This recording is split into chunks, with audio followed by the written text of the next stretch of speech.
Pagkatapos nga ng mga nakaraang motor show mga bossing, nakapagpahinga na nga tong si Berador na FI. Kaya ngayong araw for today's video mga boss ay gagawin na nga natin tong shock at ito nga yung kinalabasan.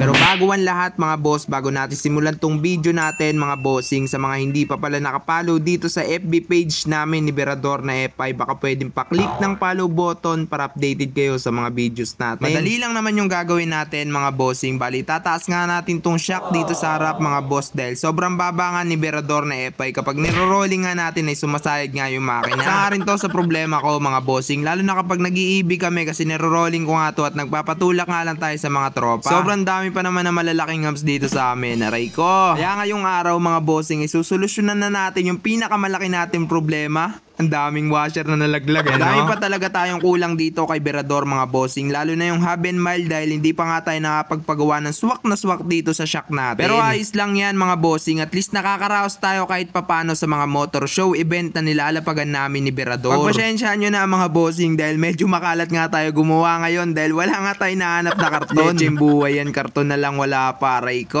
Posin nyo na nga lang tong video natin hanggang dulo mga bossing dahil nag-fast forward na tayo dito ng konti para mas mapabilis yung video natin. Tapos nga natin mabaklas yan mga bossing, ililinisin lang natin yan ng konti. Kailangan malinis mga bossing bago natin ikabit. Pupunas-punasan lang natin yan na maayos. Sobrang kalat ko talaga gumawa ngayon, di ko nga alam kung bakit, taray ko.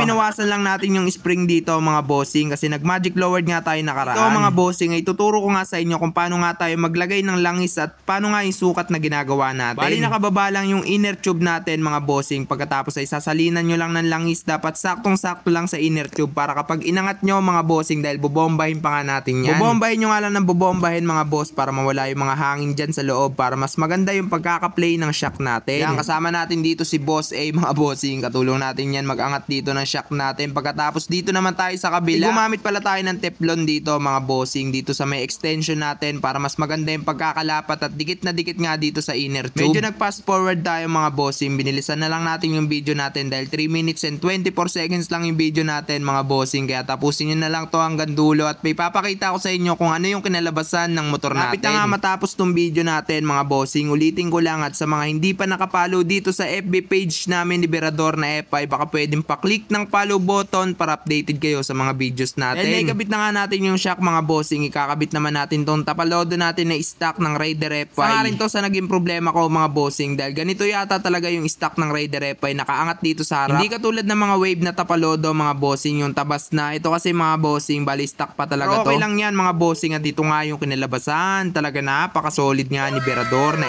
FI. Tayo pala yung nakakuha ng JRP Choice Award dito sa Alegria Motor Show mga bossing, yung sinalihan natin nakaraan, at ito na nga yun. Buti na nga lang mga bossing ay nakuha nga natin yan dahil ito yung kauna-unahang JRP Choice Award ni Berador na FI. Maraming salamat sa mga nanonood palagi sa mga video namin. Yun lang mga boss, peace out.